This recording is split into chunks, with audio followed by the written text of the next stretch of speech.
Hello everyone, this is Wayne May from Wisconsin. I'm grateful to be here and participating in this virtual broadcast. As you can hopefully see on the screen, I have a bucket list for this summer of 2021. I call it my 4 stops, and that's what I'm going to discuss today and share these things with you so we know what I'm doing this summer. The first one is going to be to make a point on the arrival of the Mulekites. And to do that, we've got some fantastic secondhand information out of a diary about the Little Miami River. And then there'll be a second location on there that we'll cover. It's very, very, very neat. It comes out of a diary. The church is owned by the church. It's in their historical department. And I want to share that with you. We're going to talk about Zelf's bones. We got something we're going to do. We're going to go after them. And, we'll let you know how that's going to come about just in a second. Ongoing at Zarahemla, we can have a small dig in July, do some testing. And our big one will come in November. And, of course, both the July and November issue depends upon the monies raised. There are several of you out there that have been very generous, and we surely appreciate that and want to give a big shout out. Thank you for supporting us and what we're doing. And if anyone else feels so inclined, we could sure use some financial help, so please get a hold of us. And then I've got my big secret, which I'll explain that when we get there. And I think you'll appreciate that, especially if you've been coming to the events here for Book of Mormon with Rod all these past years. You'll know what the big secret's all about when we get there. So having said that, let's go ahead and let's press. The first one has to do with place of landing, and it's going to be having to do with my Mulekites. And that's what's so very important. Now, all of us here, no matter what we're doing, everybody here is definitely agreed upon that there is only one hill Cumorah. Now, after that, a lot of us agree on a whole bunch of things, locations and places. However, all of us have a little different twist on some other things, whether it be here or whether it be there. So that's okay. But the main thing is that we all have a benchmark for Hill Cumorah and Palmyra. That's what's important. For me, I have another benchmark, which I feel is very important. This is my personal thing. And that's a place of first landing for the Mulekites. And that's Helaman 610. The land south was called Lehi, the land north was called Mulek, which was after the son of Zedekiah. For the Lord did bring Mulek into the land north, and Lehi into the land south. Now, to me, the land north, if we're looking at the Hopewell area that covers the Great Lakes to the Gulf, the land north has to be around the Great Lakes. The land south has to be somewhere in the Gulf. For me, that's my interpretation, and that's what I'm going to stick by. Here's a map. I believe that the Mulekites sailed across the Atlantic, and they came into the Great St. Lawrence River Seaway. And there's also evidence to support that when they came in here, and the Jaredites as well, that Lake Erie, Lake Huron, Lake Ontario were actually one body of water, and even spread a little bit further north into present-day Canada today. And the Toronto area would be totally underwater. It was at one time. The big debate is how long did that great big lake last before it shrunk down to what we see it is today, even though it's still, these are great bodies of water. And of course, Lehi lands in Florida, whether it be on the Gulf side or the Pacific side, on the Atlantic side. It doesn't matter. It's whichever you want to go for. The point is, the oldest Hopewell is in Florida at 590, 550 BC, and that's where I've got Lehi coming in. Now, coming across the Atlantic, I get some support from an unlikely source, but I'm grateful for it. Dr. John L. Sorensen, who is leader of the pack, so to speak, for the Mesoamerica or Book of Mormon Central Boys, he's got them coming across the Atlantic as well. And I'm very pleased with that, because at the time of Jerusalem going down, this 600 BC area, the Phoenicians controlled the Mediterranean. The Greeks controlled up around the Aegean and up by the Caspian Sea, but that's about it. But basically, if you want to go from Israel out to the Gates of Hercules or the Rocks of Gibraltar, you're sailing with a Phoenician crew, or you've paid a heavily tariff to take your own crew, whichever may be the fact. So the point is, Mulek and company traveling this way would have had the money from the royal house to get him out and to go across that Atlantic Seaway. And of course, here, and I quote from Dr. Sorensen, in my view, that they traveled via the Atlantic is certain. And I am sold on that as well, that this is the way that they came across. So, when they got here, again, I feel they landed in the north, and to me the north is that St. Lawrence River area. In Alma 22 and 29, they called this land, where they landed, Bountiful. It bordered upon the land which they called Desolation, being so far northward. And it came to the land which had been peopled and destroyed, of whose bones we have spoken, which was discovered by the people of Zarahemla, it being the place of their first landing. And that's key. Now, here's what's important. This came into my hands from Norman King. This is about a second or third great grandfather for Norman, this Mr. John M. King. And this comes out of his journal. This journal is now in the church history department. And this was so fantastic when I got this. It helps this whole scenario about the land northward being where I just spoke about it, coming in the St. Lawrence and being in Ohio and in the Canadas. And I do want to read this for you here. A woman by the name of Dills, who was a Sutton when she was a girl, after inquiring who we were and where we were going, stated that she never had seen but one Mormon, and he passed by without her getting to hear him speak. Yet she believed that this land had been inhabited by an intelligent people. She said that her father was a stonecutter and lived on the little Miami River, Miami, in Ohio when she was a girl. One day, when he was quarrying stone, he found in a bed of rock all the bones of a man's body. He fetched them home and put them under his bed.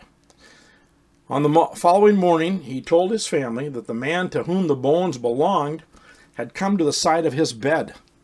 The man told him his age, and that he belonged to a people that were scattered from the Tower of Babel, when the Lord confounded the language, and they were brought to this land. Here they became a numerous people. Then they began to have contentions among them, and so in those days the Lord raised up a prophet, who prophesied that if they did not cease their fighting, that he only should be left of all the people in the land, and that it did prove so, that they were all slain, except himself and the other leader. And he finally came over and came him and tarried until another people came and found him, and he lived with them 9 moons and died, and they buried him there, where Mr. Sutton found his bones. Now here's the real kick. This testimony came about 15 or 20 years before the Book of Mormon came forth. Just think about that. This story is right out of the Book of Mormon. I mean, it's just incredible. It's missing only a few details if we were to read the actual account.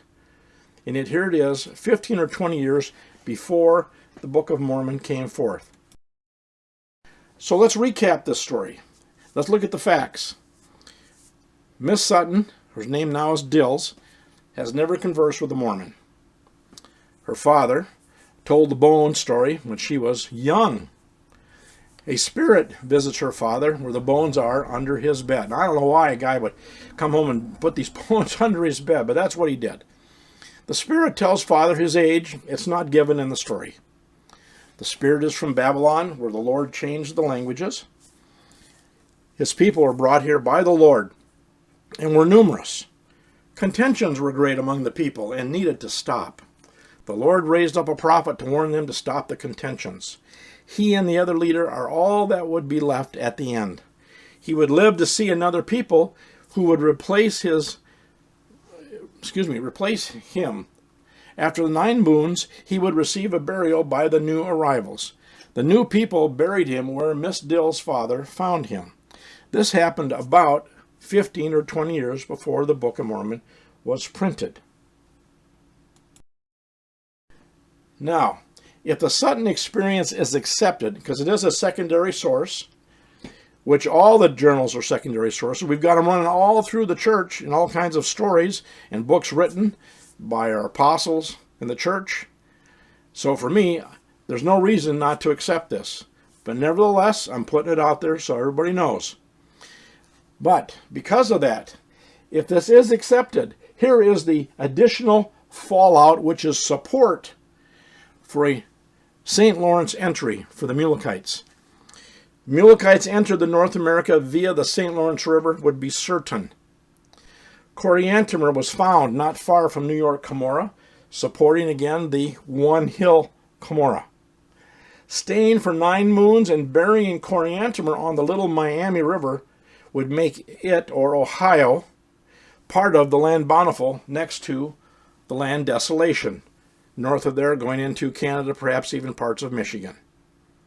The area around Lake Erie and Lake Ontario would be the land north, with the waters of Ripley Ancome, suggesting perhaps Ontario, Erie, Lake Huron were still connected into one great body of water. That would have been huge. You could not see across it. You can't see across the lakes that are today. So there you have it.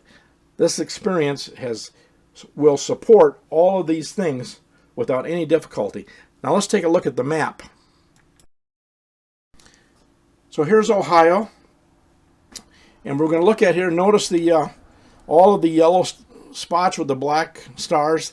These are Adena and Jaredite sites. Adena, of course, is what we're called by our local archaeologists. For us, the Adena are our Jaredites, and we got to remember how long that the Jaredites were in the Promised Land. The blue strip there, that is the Little Miami River, and of course, I've got Miamisburg Mound indicated. A lot of you people, due to the tours that you've taken with some of us, you've all seen the Miamisburg Mound. Fort Ancient is also indicated, so you get an idea how close these things are. And then I got Marietta, also a lovely Adena Mound up there. Newark, we now know that Newark was built before the Hopewell arrived, as well as a couple others that we'll get into. So let's take a look. There's some more detail here. Notice the ripples. If you can, I know they're hard to see. They're very faint, but these are the actual old shorelines when Lake Erie came all the way down almost to the city limits of Columbus. There's the ancient shoreline. Now this is as the water is going back. It's shrinking smaller and smaller. And right there. And then that's where it was with the Great Black Swamp. And again, the 1700 years the Jaredites were here, they had to leave this massive footprint. And that's just coming out today because of the work that's being done. So right up here is that Great Black Swamp, and I want to emphasize it. That thing was absolutely just huge. It also goes all the way over most of Indiana and almost touches into Illinois. And then with the Great Marsh coming off of Lake Michigan, that'll create a narrow pass going into the what I believe is the land north, part of Michigan and Canada. But anyway, let's stay on this. Right here then, here's your ancient shorelines. Now, one of the things I'm going to do, and it really is a needle in a haystack, I'm going to go to this little blue line down here, the Little Miami River. I've got a guy that lives right there, not too far out of Cincinnati. He's walked that river for years. He's a point hunter. He knows where the mounds are. He knows where mounds are that aren't on the maps. And he understands the layout of the land. And we're going to go searching for Coriantumr's grave. Now, that sounds like a real impossibility. And maybe it is. But we're going to look. I know what to look for a stone burial. I have seen them. And what's going to help us narrow down our field is that there are 4 quarries on the Little Miami. And the 4 quarries will be an area like this, and there's a lot of areas that are wide open. The streams are very, very wide and big, but the quarry areas are very, very tight, narrow, covered with huge outcropping of rock. And that's the place we'll go. And there's 4 of them we're going to pick. And we're going to search. We're going to give it our best shot. Now, to get another example, to help us focus on this, there's a huge mound in the area that I've never been to, but I want to find it because it is on my bucket list. And it happens to be in... Now this is Butler County, Wayne Township here. We've got it marked off for. Here's the actual paper from one of the books. This is The Ohio Mounds by McLean. He said, I've indulged in some speculation concerning the mound on the farm of Joseph Henry. Section 36. The mound is situated in an open field near the base of the slope of the tableland or where it joins the Second River Terrace. It has been under cultivation during the last 50 years. A great many skeletons have been taken from it, and every year the plow turns out others. 40 years ago, people would repair to the mound in order to collect stone mortars, cups, pottery, other aboriginal relics. Fragments of burnt limestone may still be seen on the top. The mound is a rectangle 225 feet long by 120 feet broad, 7 feet high. Its direction is from southeast to northwest. Now, what's going to help us a lot with this is the fact that there's another huge mound not too far away in a different section. And this is called the Man Mound. It's in section 12. I have never been there. This is another one of the things I want to go see. And this is all Adena. It's been uncovered by the Smithsonian. We'll get to that just in a minute. But section 36 here in the lower corner, what I have seen on section 36, it seems to be mostly farmland. So I've got high hopes that there could still be something identifiable from the Temple Mound. And that's the drawing there for section 36 that's in the book that I just showed you. I brought it in so you could see it, and that's the Man Mound up on top. So here's the Man Mound in section 12, Wayne Township, Butler County. Its height is approximately 20 feet. Circumference is 540. November 68, the mound was quarried for gravel. So here's your stone connection again. Local residents. The excavation continued until the miners had reached the center of the mound, where they found multiple limestone burial vaults. Now here's our burial vaults, just like what Sutton had found on the Little Miami. These vaults were built as squares, 3 feet on each side. Each contained a skeleton that had presumably been placed in a seated position. A seated skeleton is typical Adena burial, Jaredite. The vaults were stacked from the mound's floor to a position just underneath its summit. Each was separated from others by a small amount of gravel. 8 skeletons removed from these vaults, and guess where they went? Smithsonian Institution. Findings from the mound have led to the conclusion that it is a work of the Adena culture.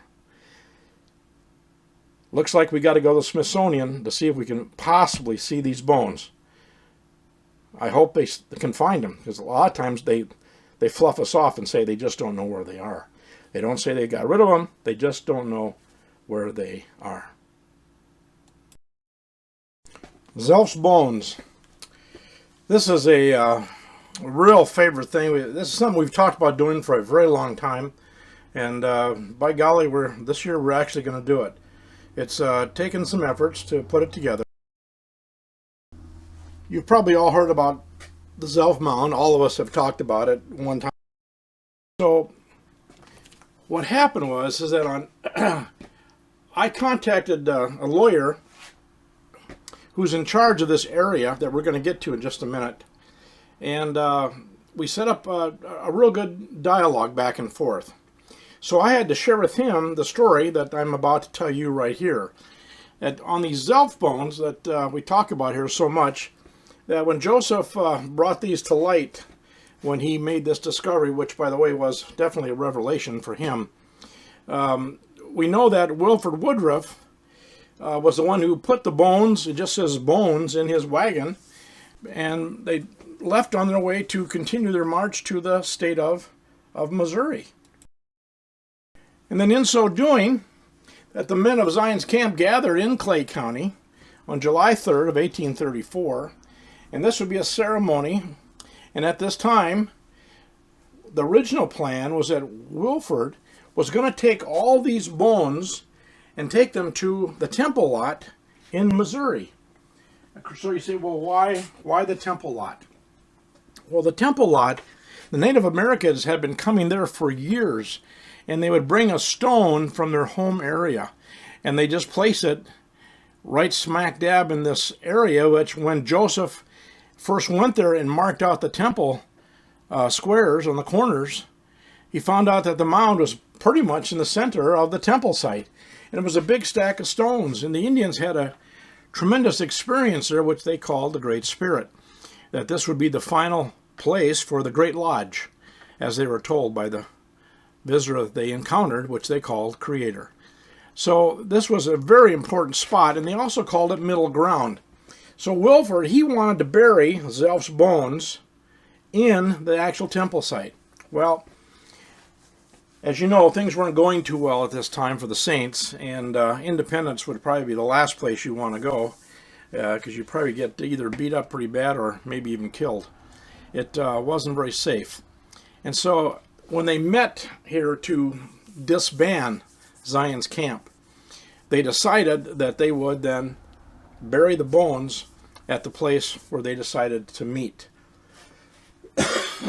Now, I've been to Liberty Jail many times, and I did not know what I'm about to show you here, that this place has been preserved where Zion's camp.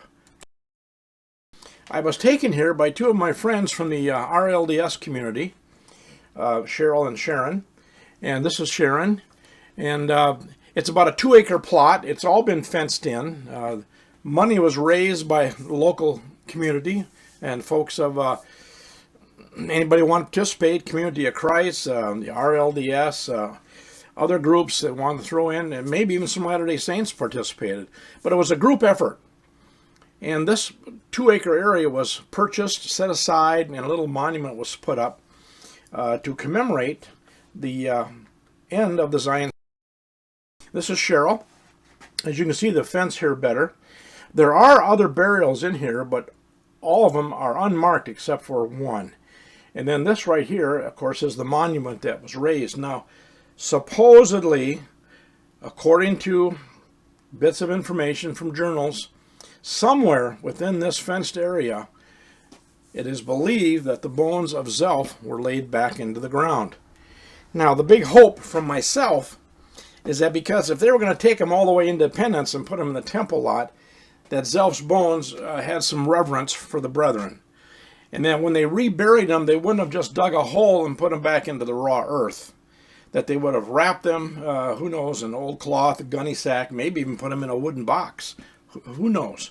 But the point is, they would take care of them. Now, if they have done that, the bones could still be possibly in good enough shape to extract some DNA. And that's what we're after. Now, talking to the lawyer, he's given us permission through him and the association that owns the 2 acres. We will be going there to the site. We haven't picked a date yet this summer, but we're going to go there, and we're going to take a ground-penetrating radar machine, and we're going to walk the site and see if we can't find an unusual shallow target. We wouldn't think it'd be very deep, maybe no more than 3 feet. But here is a close-up of the monument, and it's got writing, by the way, on all 4 sides. And at the base on one side, it shows all the groups that contributed money to buy the place, and the upkeep is kept as well. And this is not far from the Liberty Jail, and I'm surprised how many people have never been here, including myself. Didn't know about it. So it's a place to put on your bucket list the next time you cruise out going to Nauvoo. If you stop and see the Liberty Jail, or even go to the Kansas City Temple, that you could also swing by and stop in here and see this location. So here's Zion's camp. There's the writing on the marker that's been raised. As you can see, the events. And it's a really neat thing, in church history. And I don't know, we've just kind of passed over it, which is too bad. Some of those that contributed to make this happen. Very, very good. And so somewhere here on this ground, we're hoping that Zelf's bones are buried, and it'd be buried in a way that we can identify it. If they put them down 6 feet, we're certainly not going to dig 6 feet, because we might be actually disturbing a grave, and we're not going to do that. However, I was able to this little GPR unit. I got this real good deal from Jonathan Neville's brother, who lives in Texas. And I have 2 very good friends who know how to operate GPR very, very well. Rather than putting me on here with a learning curve, I have made arrangements with Ho-Chunk natives in Black River Falls, Wisconsin. The one on the left is Richie Brown, and this is Bill Kingswan on the right. Both friends of mine. And I have been with them out in the forest, mapping out burial mounds, making sure that they're trying to locate them, and then they put them on a map, and then if they can, if the landowner is willing, they'll erect a fence around them to keep the cattle off.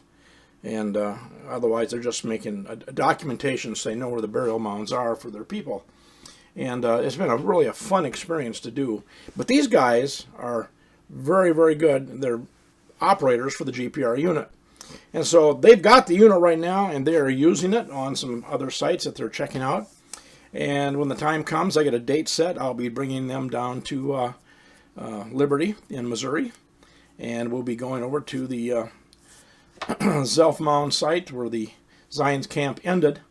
And we will be scanning the ground there, and hopefully we'll have some good luck. And the lawyer has already indicated to me that if we find a target that looks promising, that he will do all he can to the association to get us access to actually go after the box or pile or whatever it is, this target. And I just got high hopes that they would have put it in a box. That would keep the bones in a much better shape. So high hopes for Zelf's bones. It would be just terrific if we got some DNA. Boy, what a shaker that would be to get that. That would just be tremendous. So that also is on my bucket list for this summer.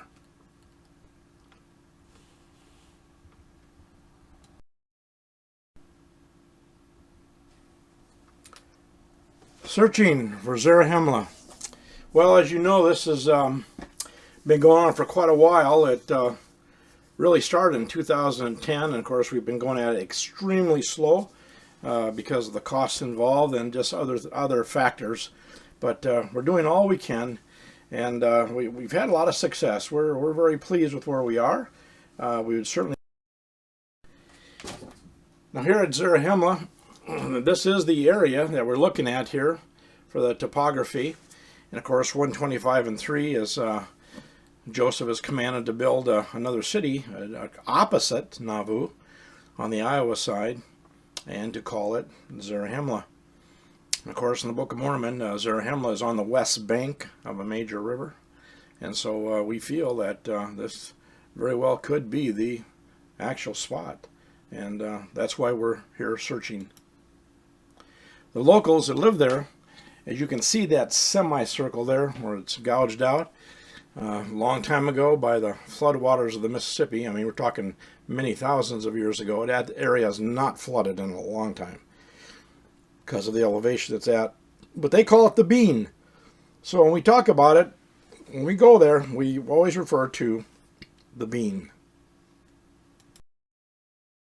And people always ask, well, jeepers, is there Hopewell in this area? Are they already here? And we say, oh yeah, there's Hopewell all over here. We start up on the top at number 18, Fish Farm Mounds, that's 200 BC. Drop down to number 33, Turkey River Mounds, 500 BC. 50 is Catfish Creek, 500 BC. Toolsboro Mounds, 200 BC. And they have an octagon there that has not been put back together, and that's something I would love to do. And the Malchow Mounds is 400 BC. And right down at the very bottom, we just call it Wayne's Enclosure.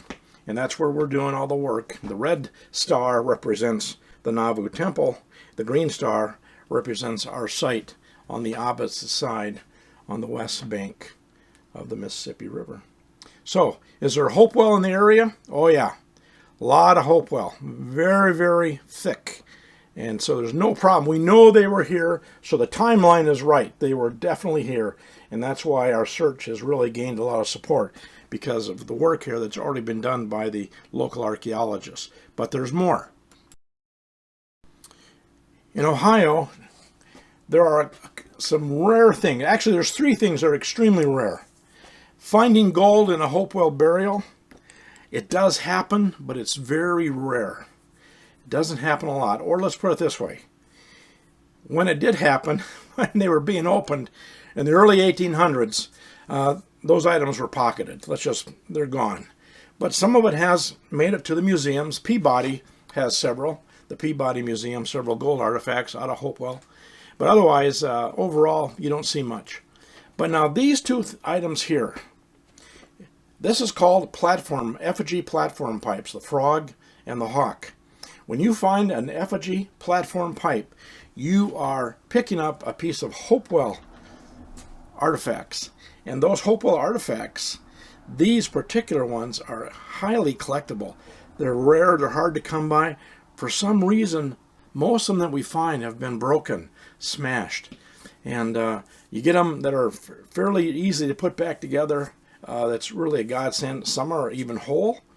And the other thing that's real is this little person on the left side. Now, it's no more than, these things run anywhere from 2.5 to 3.5 inches tall. They're very small. But you find this, you're also in Hopewell turf. Now in Hopewell, in Ohio I should say, we find these at the Hahn site, which very few people even go there, and we find a lot of them at Tremper. These little guys, and there's a few others scattered around, but the point is, when you find one, because of their rarity, you definitely are on a Hopewell target.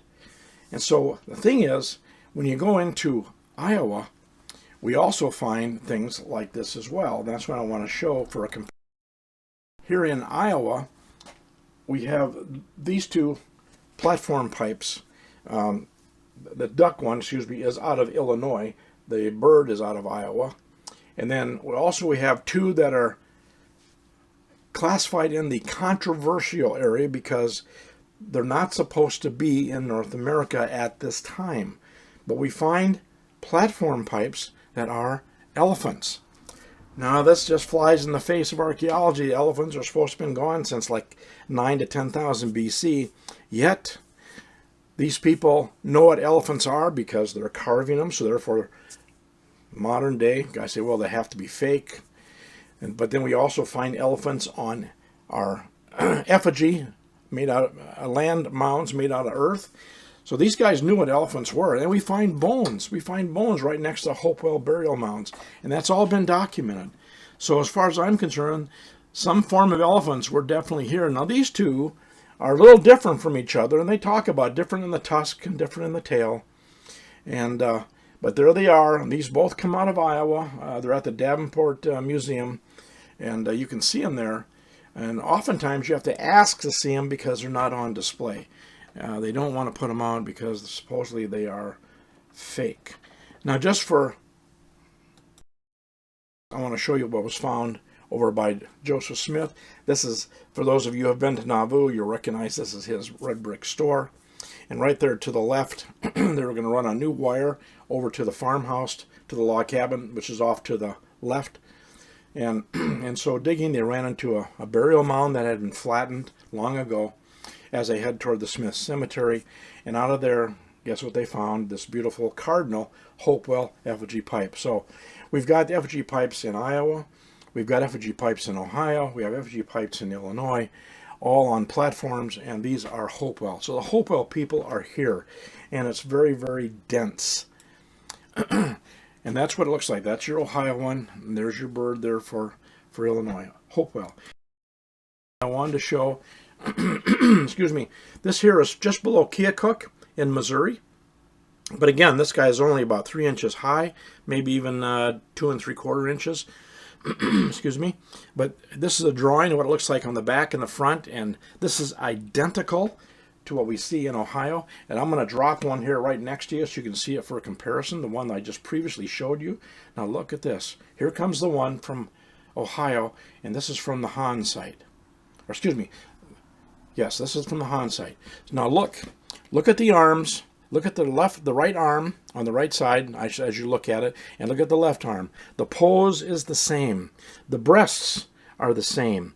The legs are crossed the same. Both hands rested in the same place on the legs and the ankle.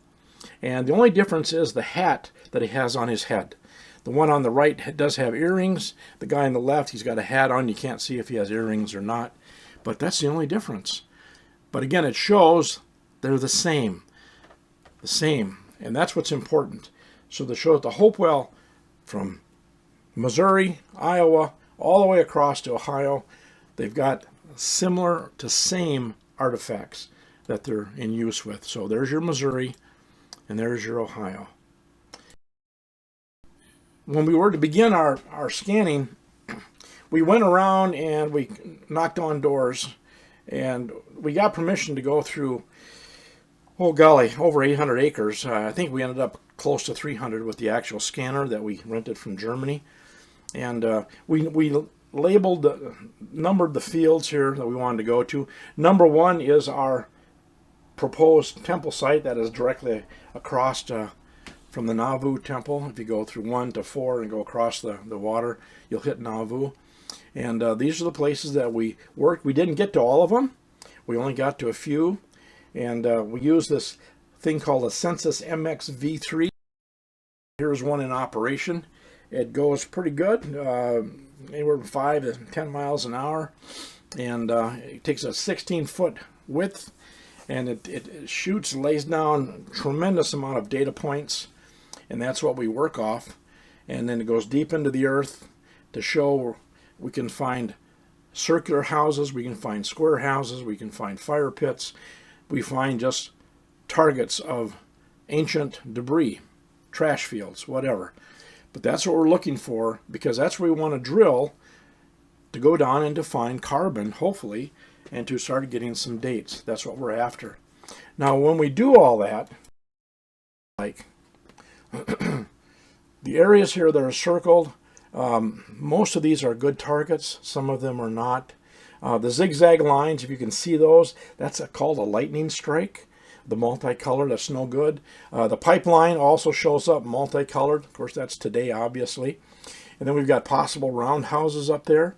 And then we've got also what's called the cultural activity cluster, which is the CAC. That means there's a lot of activity there. We don't know what it is. You know, maybe it's like a place where they would have gathered in a group of homes around and become like a little plaza or something. But there's a lot of activity there. And these are places that we're going to pinpoint, and then we can come back and drill here, because the numbers that are set here are very, very accurate. And once that's set, it's also working off of the satellite system. And then here's why that's important. Iowa, thank goodness for us, they not only did a satellite in the ground, a close-up of the Grover. Mike's inserting the numbers on the pad. These are the numbers that we've got off our scanning device, or the fields that we're heading to work for that day. Now, to prepare, we're going to do manual coring. It's tough go. You got to turn this auger down in the ground. But we also want to take off at least 24 inches of the overburden. We know we've got to go at least below that 24-inch mark. So guess what? We have to dig those holes out manually. And guess who gets to do that? That's me. I got to do the holes with the post hole digger. And boy, I got to tell you guys, by the end of those 3 days that we did this, I had some muscles show up that I haven't felt or used for a long time. But anyway, it's all good. So here we are out in the field. I'm digging the holes. And then right behind me that are going to do the coring. And the coring can get really tough. It depends how deep you want to go. We tried to hang around 4 to 5 feet in that area, mostly in that 4-foot range. You know, we had to pick a target and stay there so we get some consistency. We don't know where the horizon is, where the timeline we want to be is at. You know, we don't know. We got to go down through, let's say, historic Indians. We got to get into the Mississippian period, and then we're going to go into a little gray area that's called post-woodland, and then the middle woodland is where we really want to be. And then early woodland into archaic goes into our Jaredite timeline, where they kind of touch up with the Hopewell and Adena. So we're looking for that horizon. We don't know how deep to go, but we decided to hang around at 4-foot range, 4-8 inches. That's kind of where we're at. Sometimes a little deeper, but that's what we did. Here's one of our samples, and this is a piece of iron that came up out of the ground. As you can see, the iron is gone. It's just a big pile of rust. But again, that's what it looks like, because the iron doesn't make it in our Midwest soils. It's pretty tough. This is what charcoal looks like. This is an actual piece of charcoal. And of course, when we hit that, we get very excited, because that we can get a date from if we're at the proper level to keep the charcoal. That's what we do. Now, here's what happened. On our first 15 samples, these are the results. We didn't get a lot, but we found out a lot of information, and the information we found out is we have to go deeper. We found out that that 4-foot area is not deep enough. However, we did hit one good one at A349 shell. That's a clam, and that came out at 2175 plus or minus 30. It's about 225 years BC. So we're happy with that. That's Mulekite timeline. We're very happy with it. You can see the other dates were pretty much hung around the 1000 to 1100 AD mark, so we're in the Mississippian timeline. Now, if you take this all the way down, we can get it down to 124 BC. So, you know, high and low, high and low. But anyway, we were pleased with that, and there's some other differences that we need. Now, the radiocarbon dates that we have here, plus or minus, this came all from Vilnius Lab. These guys were very, very helpful. This is Lithuania, by the way, in Vilnius, Lithuania of all places. They did our work for us. We got the best price for our tight budget, and so we had to go there. But it's okay. They did a great work for us. But you can see 1000, 1100 AD. We know we got to go deeper than that 4-foot area, and that's clear. We got to find that special horizon. So here's a clamshell looking up close.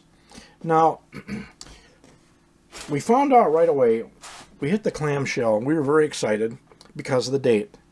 And then right away, we had a couple guys come up and inform us. They claim the clamshell dates are not usable.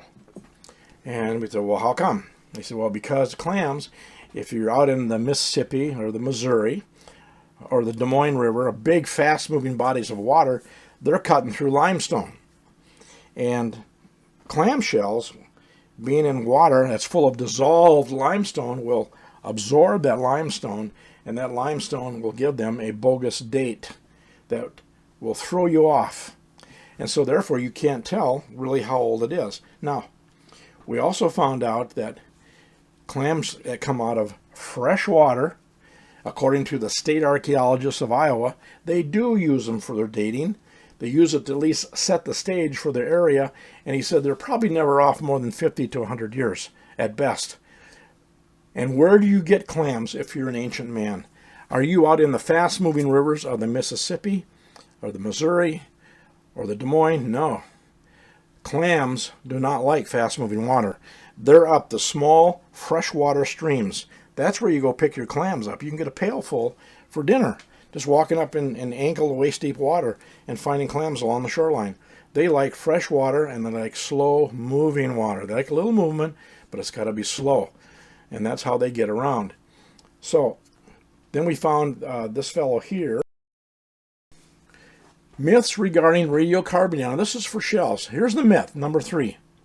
The shells of live freshwater clams have been radiocarbon dated in excess of 1,600 years old, clearly showing that the radiocarbon dating technique is not valid. Now that's the myth. Now here's what Dr. Andrew Arzman has to say. The shells of live freshwater clams can and often do give anomalous radiocarbon results. However, the reason for this is understood, and the problem is restricted to only a few special cases. A few cases restricted, that's it. Of which freshwater clams are the best known example. It is not correct to state or imply from this evidence that the radiocarbon dating technique is thus shown to be generally invalid, but in most cases is valid.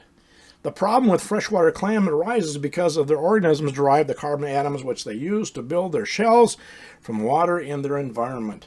If this water is in contact with significant quantities of limestone, it will contain many carbon atoms from dissolved limestone. Since limestone contains very little, if any, radiocarbon, clam shells will contain less radiocarbon than would have been the case if they had gotten their carbon atoms from the air. This gives the clamshell an artificially old radiocarbon age. However, it's only in a special few cases. Basically, the archaeologists from the state of Iowa told us flat out, use the clam, it's good, just go and get additional datings from wood, charcoal, wherever you need to find. But the clam is a great example. He says you're in the right area. And he says there's nothing wrong with using that clamshell, especially if you definitely find them up fresh water.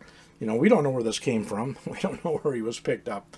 But the point is, clams are okay. You don't have to throw them away. Now, the surface hunters that live right there, I met 2 of them, and they're picking up points and pottery shards all over the area. And I acquired these 4 shards from 2 point hunters. And we had them dated, as you can see, 1000 AD, 900 AD, 850 AD, and this one here, for some reason, they could not get any results from at all. Now, what was exciting is that one of them came back, and I remember Mike telling me that night, I didn't see it when he found it, but he found black sand pottery. And when he told me that night, he says, black sand, he says, that definitely is all Hopewell. And I had to think for a minute. I says, yeah, I don't know how far it goes, but it is Hopewell. And so to have black sand, we've definitely got a Hopewell artifact. Okay? Now, the problem with that is that black sand, we sent that in also. And I'm surprised, but let's finish this off. The second type of early woodland ceramics, black sand pottery, occurs. Sites containing black sand pottery are often found on sand ridges in the valley bottoms of large rivers in eastern Iowa, such as the Mississippi, Lower Skunk, and the Lower Iowa. And here's your dating. Early woodland, middle, and then late woodland. So we're really after that midland and early woodland dates. That's where we want to be. Okay? So, now, we send in our black sand, have thermoluminescence to go with the previous 3 we did, and here we get this big disappointment. Black sand pottery comes back at 1000 AD. Well, we were just flabbergasted. So I called Mike. I said, Mike, are you sure it's black sand? He said, I'm positive. And so he went and found the archaeologist for the state of Iowa. And this is the conversation that they had. Accordingly, the State Archaeology of Iowa, the black sand pottery, which began in Lee County, Iowa, about 350 to 100 BC, ending about 400 AD. I mean, like, wow, that's Book of Mormon. This type of pottery spread eastward across the heartland of America during this timeline. Black sand pottery is Hopewell. So what he said was this. Look, what's happened is that way back when, let's just say, because you got that 1100 AD, someone is walking around there during the Mississippian timeline, 1000 AD, and they picked up your piece of pottery. And for whatever reason, they took it back to their campsite, they used it for some purpose, and then at the day's end, they threw it into the fire. Here's what happens. Black sand pottery, if you reheat it, because thermoluminescence is based upon the heat, it sets a date when that pottery is made. You throw this pottery back into a hot enough fire, the time clock gets reset. So now the black sand pottery goes from, let's just say, that 350 BC to 400 AD range and jumps all the way ahead to the actual date of the fire it was cast into, which happens to be at now 1000 AD. So he said, you have Hopewell pottery in your hand. The problem is you can't use the date because it's been refired. But you've got black sand. You've got Hopewell pottery. So it's really okay. You've got to find some more black sand that hasn't been refired. So we've got our clamshell at 225 BC or a 125 hard date. If we take off the 100 years, black sand pottery, even though it comes out 1100 AD, it is Hopewell. And so at this time, the Mulekites are the ones that would have been using this black sand and this clamshell. So we're very pleased with that. And then what we're going to do then this summer, we're going to, which is our temple, we call our temple lot, and we're going to dig some trenches, and we're going to dig some trench, and we're going to get down next to the targets and go down on the side and then go in horizontally. Probably go down 4 to 5 feet in that area. It just kind of depends. We can go slow and check ourselves as we go with the targets that we hit. And this is the rig that is owned by Jeff Green, who's going to be coming up to help us. this little backhoe, because we don't need much there. We're not going to be going that deep. And this will certainly do the job. And we're glad he's got it. It just saves us a little expense. So that's where we are on the Zarahemla site. We also plan to be back there in the fall, money permitting. We're going to do some more coring. Going to go down 5 to 6 feet for cores on the same lots we were on, because we've had good success there. And the only difference is we want to get power equipment to go that deep. We can't do it by hand. So we are in the hunt for some financial backing. But this is what we've done. This is where we're at. And again, a big shout out to those who have thanked us to this point for all their generous contributions. Thank you again. And now we go to number 4.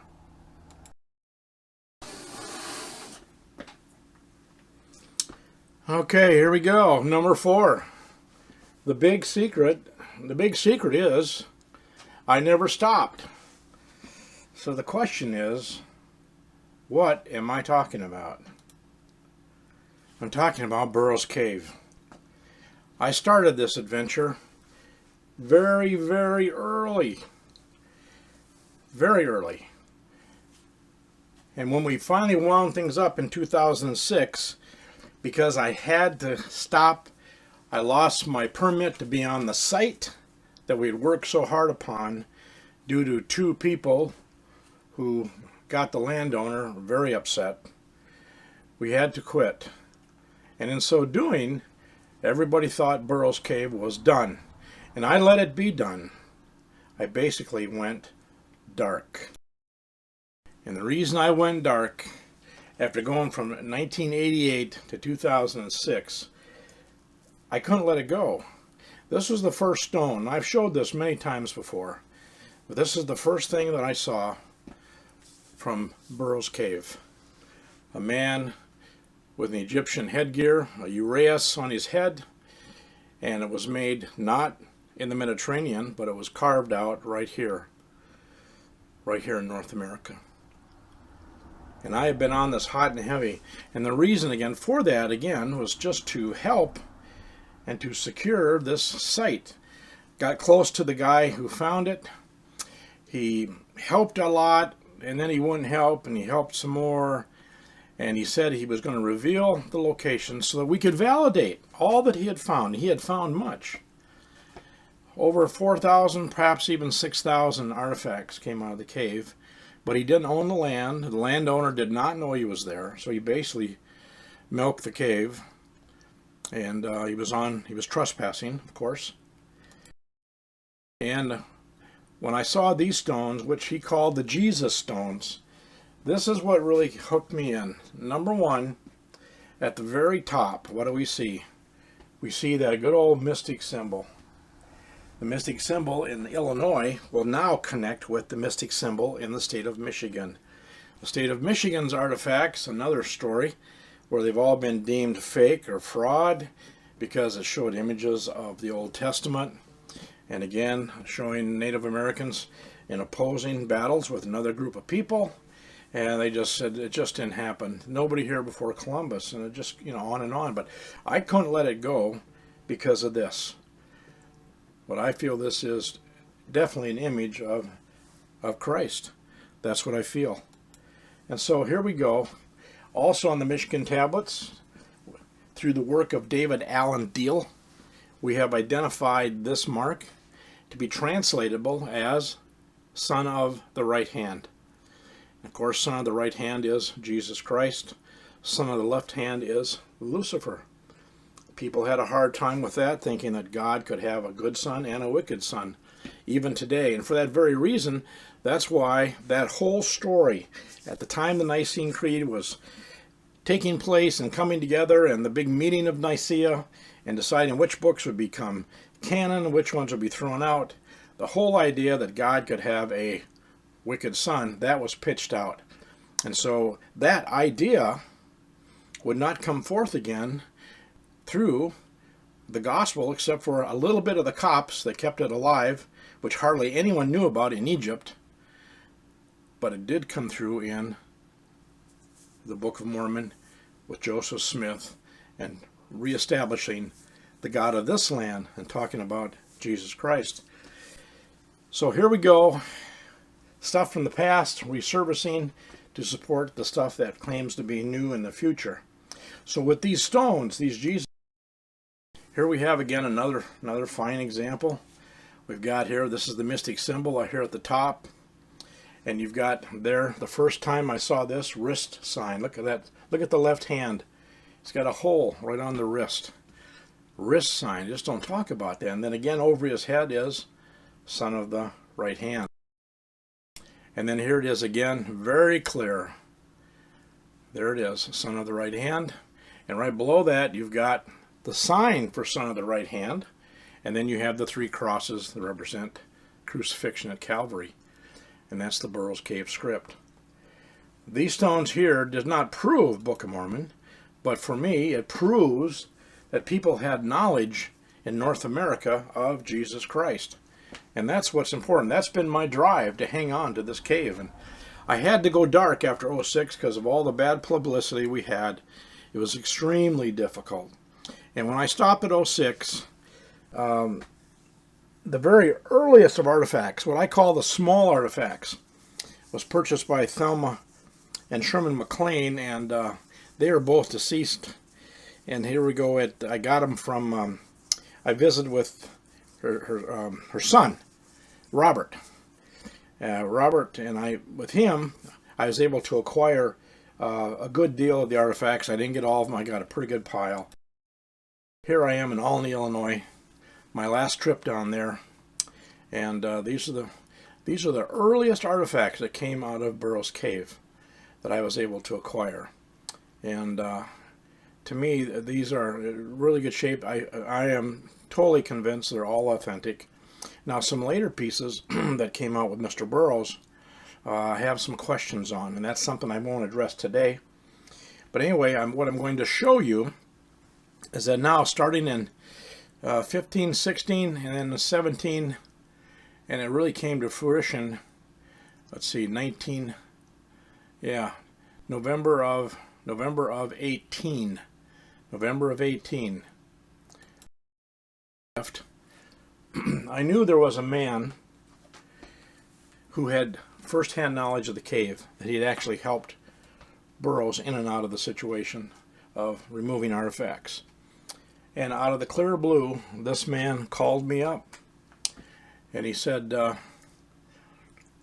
I've talked to several people, a couple people found out who I was, and they've been after me, but I don't trust them. He said, Wayne, I trust you. I've watched you over the years and what you've done with the magazine, and I know Russell gave you a rub deal. He said he would take you to the site. And after 2006, he didn't do that, as he promised. And I said, yeah, that was a bad heartbreak. So he says, I'm going to help you out. I know where another site is, because he knew about the map with the 5 locations, which I had also had knowledge of from Russell. I had never seen the stone, but Russell told me he had a map stone with 5 village locations, which he felt were repositories. This right here is one of them. I can't tell you where it's at. I can tell you that we have purchased the property. It's cost a lot of money. We now are beginning to and some test holes, and this man here put me in about I'm gonna say probably a football field area of where he thought he had actually gone in, because it's been 25 years, 30 years since the guy was here, and some trees had been removed. A couple of roads had been cut through by the previous owners, just going through from one pasture to the next. Anyway, I was able to find this spot and locate it, and I did so, and I'm going to tell you straight up, I did that with my dowsing rods. I found this location, because down below here, the guy that I'm working with, I'm not going to say his name, he was able to locate some good metal detecting hotspots. He just didn't have them connected. And after I did my searching, I was able to connect these things, and this was the spot where the eyewitness said he went down a very slim tube into a roughly about a 10 by 12, maybe a 12 by 12 area, which is right behind me where I'm kneeling. And he got into that area, and that's where Mr. Burroughs would come up through another doorway on the back end behind my back, and he would pile everything.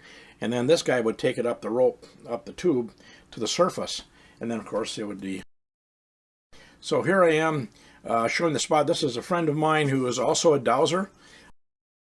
Worked out pretty good. And here's the staked out before we did our first drilling. We decided we would drill in this corner because according to him, that's where the doorway was. It dropped into the tunnel, that he could see the roof of the tunnel dropping very quickly down into the valley floor because there's a deep ravine. So it's got to be a steep drop. And Burroughs always said it was a sharp grade going down. And so then we decided we would also put one in the first part of the tunnel, so if we were successful, we could look from the tunnel into this chamber area and from the chamber into the tunnel. So we decided to drill the second hole there. Now, the other guy drilled 4 places down looking for the large metal hit. So, here we go. This is the crawl-in hole. Franklin Pope is my guy, and he's willing to go on camera and to bear testimony that he was indeed in this location and that this is the place that he helped. And so here he is, the crawl hole.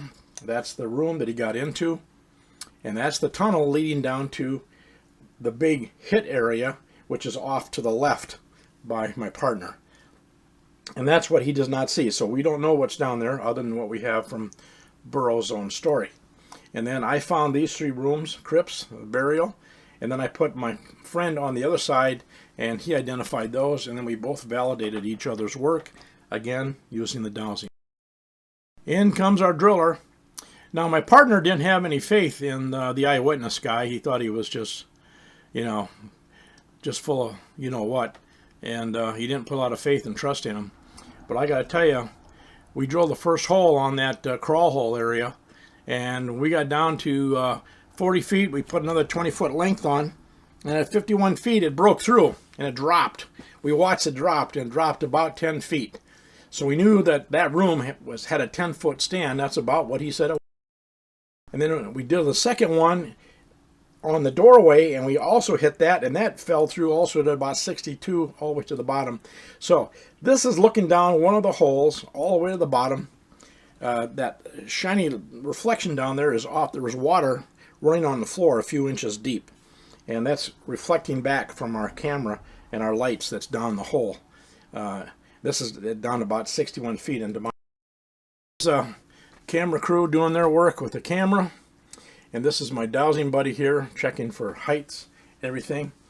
And then I'm going to show you this next here, if you can make this out. I'm going to share one target with you. This is 91 feet down. I know it's a little blurry. It's the best we could do. The camera got a little wet going down there. But this right here is a silver dish or a bowl. Right there. It's a silver dish or a silver bowl. It's 91 feet down. Now this is down at the big target we hit that had the metal. That's past my tunnel, past my crawl hole that I got in from the other fellow. And here's the actual layout. This is what we have so far. Crawl hole, 53 feet to get in.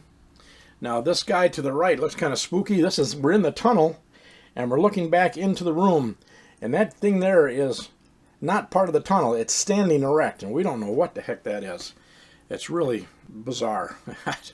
We just don't know what that is. But there it is. And so that's the layout right on the very front end. This is not to scale. It's actually larger than this in length. But for the sake of the viewing and make things big so you can see what they are, the red marks the holes that we tapped into so far. The brown blocks, that's blockage. We don't know if it's ceiling to floor or just a pile we have to crawl over. We won't know till we get inside. And that's so I'm very excited. We're going to be working down there off and on during the summer, and hopefully by fall I may be able to make a much better report on what we had down there. Now, also in December, I finally did something that I really needed to do. And I got approved from the Department of Treasury, the 501c3, which means any money that is contributed now for projects to Ancient American has a 100% tax deductible. And So I've had people, many of you have asked me, if you ever get a 501c3, please let me know. I make contributions to charitable organizations that do some philanthropy work and that type of thing. I say, well, I've got it. Here it is. We could really use the help. I want you to know that it's perfectly legal. I've got my EIN number and the whole 9 yards. So we are good to go. Appreciate that. So, final comments. Run over Miami River. Going to be looking at two things. Following up on that wonderful little diary that talks about Coriantumr. The Zelf Mounds, well, we're going to search for that. We have no idea how that's going to turn out, but we will be there. Zarahemla is ongoing. We'll have the July dig for sure. We're hoping to have enough money to do the November dig, because that's going to take power equipment for the coring. And that's what we got to raise money for. And then, of course, I'm back at Burroughs Cave. I'm glad to be there, and I just want to prove, this won't prove the Book of Mormon, but it will prove, with enough stuff in there on Jesus, that the people of North America certainly knew who he was. And so the question is, how did they know who he was if they couldn't sail across the ocean? So keeping that in mind, and then what you have to ask yourself, the Promised Land, are we looking at South America? You're looking at Central America in a big way or a small way, North America, or up even into Canada? Or are we just looking at limited geography of North America, the Great Lakes? And I want a one-hill guy. And land is right here. And this is Hopewell territory, 550 BC to 400 AD. Those dates are set by the archaeologists of the Midwest. They are not set by the church or by church archaeologists. These are my guys that match the Book of Mormon timeline, and my hill Cumorah is in Palmyra. So as always, after I've talked to you people, and I really appreciate everybody, I hope you've all listened, I report, you decide.